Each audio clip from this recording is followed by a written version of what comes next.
Hello, English learners. Welcome back to EnglishPod. My name is Marco. And I'm Erica. And we're bringing you the final lesson of our job interview series. That's right. And in this lesson, we're going to be focusing on two very, very common but sometimes difficult questions. Okay, so we've talked about preparing for the job interview in part 1.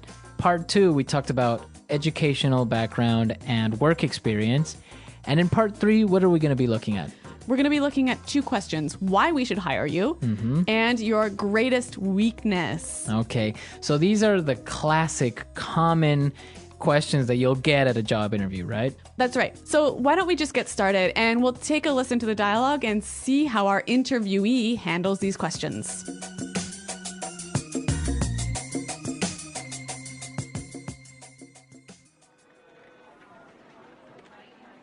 Very good. Now, I have a couple of final questions. I hope they're not too hard. Well, why should we hire you? I think that I would be a perfect fit in this company. I have a unique combination of strong technical acumen with outstanding soft skills. You know, I excel at building strong, long-term consumer relationships. For example, when I headed the customer support department in my previous company, our team resolved about 70% of our customers' problems. I decided that we needed better information and technical preparation on our products. So after, I implemented a series of training sessions in coordination with our technical department. We were able to solve 90% of our customers' issues. Given the opportunity, I could bring this kind of success to this company. Woo. Impressive. So, what would you consider to be your greatest weakness? To be honest, I struggle with organization and time management. Punctuality has never been a strength of mine. I find it hard to organize my time effectively. I've actually addressed this weakness recently by attending a workshop on efficient time management. It helped me a lot by providing me with great insights on how to get organized and use my time efficiently. So I think I'm getting better now. Great. Well, let me tell you that I am very pleased with this interview. We are shortlisting our candidates this week, and next week we will inform our shortlisted candidates of the day and time for a second interview with our CEO. Great, thanks a lot. I hope to hear from you. Goodbye.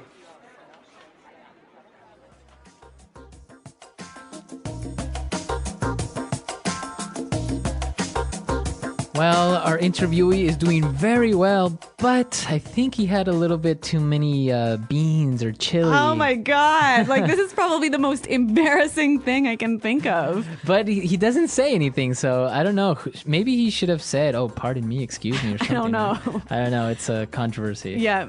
Okay, but what isn't a controversy is the language, because there's some great stuff in here. All right. So let's take a look at the language in Language Takeaway. Language takeaway. All right, we've got some great phrases and words for you to use when you're talking about what sort of benefits and skills and experience and expertise you can bring to a company. Okay. The first thing that he said, and it's a very interesting word, he said technical acumen. Technical acumen. Acumen. Acumen. This is a really hard word. What is acumen? It's basically insight and understanding and the ability to make good and difficult decisions. Okay, so he has a very strong technical acumen. So a strong insight or understanding of technical issues. Okay, or I can change it and maybe say, I have a very strong business acumen. Exactly. These are the two most common ways that this word is used: technical acumen, business acumen. Okay, great. Now let's take a look at another word which is very interesting because everybody knows it.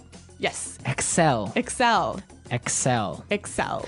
Now, Excel is, of course, the software that you use, right? Yeah. But here it's a verb meaning to be really, really good at something. Right.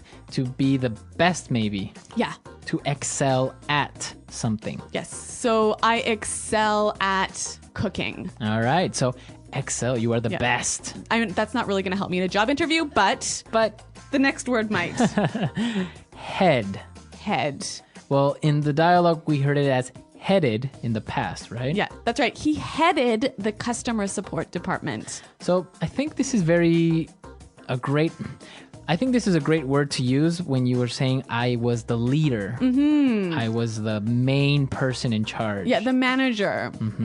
So this is a nice verb to use to show that you were leading something. Okay. Okay, now for the next word.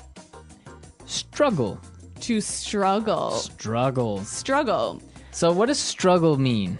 It means that you have difficulty doing something. So it's hard for you. Yeah. For example, when I was in school, I struggled with math. Okay, and now I struggle with Chinese. Exactly. So to have a hard time. Yep. Why don't we hear a couple of examples of how this word is used? Example 1. We're really struggling to reach our sales target. Example 2. Yeah, to be honest, I do struggle with time management. Example 3. The teacher farted in class and I really had to struggle not to laugh. Okay, so great examples. Let's move on to our next word. Punctuality. Punctuality. Okay, so to be punctual.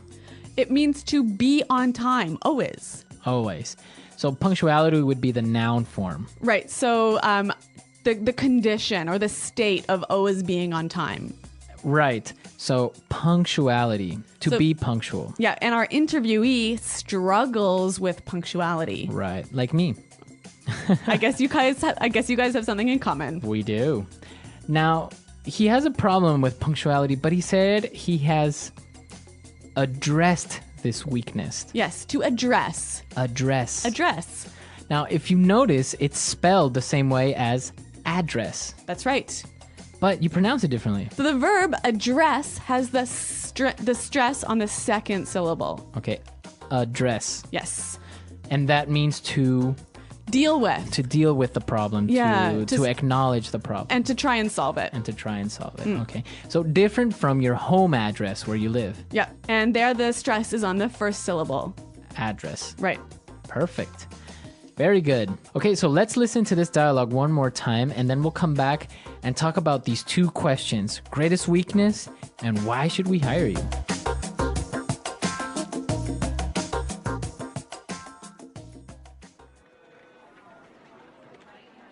Very good. Now, I have a couple of final questions. I hope they're not too hard. Yes. Well, why should we hire you? I think that I would be a perfect fit in this company. I have a unique combination of strong technical acumen with outstanding soft skills. I excel at building strong, long-term consumer relationships. For example, when I headed the customer support department in my previous company, our team resolved about 70% of our customers' problems. I decided that we needed better information and technical preparation on our products. So after, I implemented a series of training sessions in coordination with our technical department. We were able to solve 90% of our customers' issues. Given the opportunity, I could bring this kind of success to this company. Woo. Impressive. So, what would you consider to be your greatest weakness? To be honest, I struggle with organization and time management. Punctuality has never been a strength of mine. I find it hard to organize my time effectively.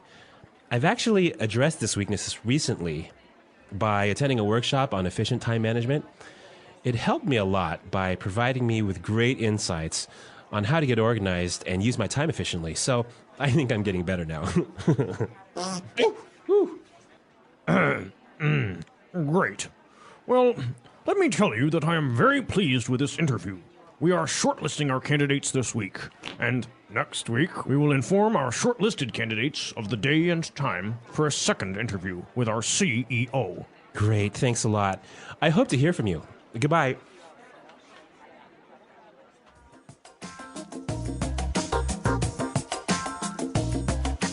All right, Marco. Well, this classic question, why should we hire you? I think you'll hear it in many, many different interviews. And how did he deal with it here? Well, the first thing that he said is very, very important because they're asking you why, so your immediate reaction would be to answer with because or I think that, but there's a different way of approaching it, which is a little bit more professional. He said, I think that I would be a perfect fit in this company. I think I would be a perfect fit in this company. That's how he started his answer, and then he explained why. So this sounds really strong, doesn't it? Yeah, basically, it just makes you seem to be very confident and puts you like you are already part of the company. So this is a great way to start off this question, but you got to follow this up with some information. So what kind of information should you be giving? Well, like we talked about in your work experience, the same thing goes here. What do you have to offer to this company? What special skills or insights or experience can you bring that would help us? Yeah, that nobody else can bring. Exactly. So, again, you have to start talking about your strengths and your previous experience, but with examples, right? Very, very specific examples. And whenever you can, throw in some numbers or some specific successes that you have had. Exactly. And once you've talked about these things, you can close off this answer by saying, given the opportunity, I could bring this kind of success to this company. Given the opportunity, I could bring this kind of success to this company. So that is just like a magical sentence saying like, if you give me the chance, I will demonstrate how good I am and how I can help this company. Yes, a really, really strong closing argument. Yes. So that's the way you should more or less approach that question, right? All right, but let's turn now to the classic question, your greatest weakness. What is your greatest weakness? When you get this question, be sure to not say, my greatest weakness is I work too much. My greatest weakness is I'm a workaholic. Right? Or, what was it? Oh, or I am a perfectionist. Yeah, these, we can see right through these. I mean, Right. they're too obvious and they're too silly. I mean, everyone has a weakness, so don't try and turn it around into a strength. I just don't think that's a good idea. Okay. So, yeah, be sure to stay away from these answers. But you can say anything. Like in this case, he has a problem with being on time. Yep. So be honest, say what one of your greatest weaknesses are, but the key to making this weakness look good is saying what you are doing to solve this weakness. Exactly. So really be truthful. Tell the interviewer what you're not good at, because there's obviously something that you're not good at. Exactly. So you can say, I am usually late, but I am getting more organized. I am doing the seminar. Yeah. Let the interviewer know that you are trying to improve this weakness. Exactly. And be sure to also think about your strength, right? Yeah, be prepared to answer the question, what is your greatest strength? So, and again, when you're talking about your strengths, be sure it's something more specific than saying, oh, I'm very responsible. Yeah. You want to be as specific as you can. And again, give those examples, give those successes, give those numbers. Right, exactly. So think about your weaknesses, think about your strengths. If you don't know them, ask people. Ask your colleagues or ask your friends, what do you think is my greatest strength? Maybe you're a funny person. That's a strength. Yes. Okay. Well, remember, there are 3 parts to this interviewing series, and you can find them on our website at EnglishPod.com. Right. Come to our website, EnglishPod.com. You can look at all of these 3 lessons, and I hope they are really helpful. And of course, if you have any questions or comments, or maybe you'd like a little bit more of this interview series, let us know. All right, guys. Well, thanks for listening. Good luck in your interviews, and until next time, goodbye. Bye.